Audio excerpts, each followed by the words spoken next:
The other way that we hold our breath is that breath is being held in a smaller container. And this is what relates to trauma, is our breathing, when it's allowed, is meant to really move fluidly. And that movement is also a signal to the parasympathetic that we're relaxing.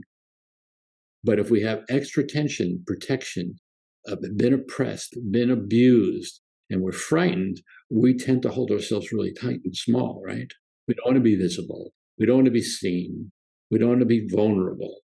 We keep it tight. Well, when you keep it tight, breath can't move. It's being held in a smaller container. And to open up that container opens up the vulnerability.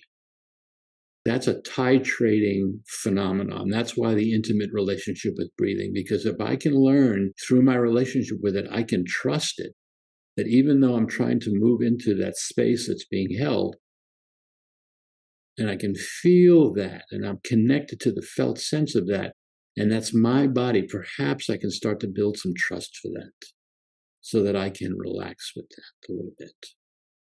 And that's what's taken me those many years to go, okay. The third thing that came to me when I first started to do breathing practices and studying breathing was, this means me no harm.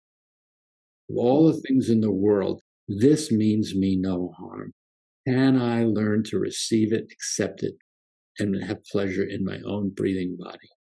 That was the start for me. And I need to have something that I can trust, that will never abandon me.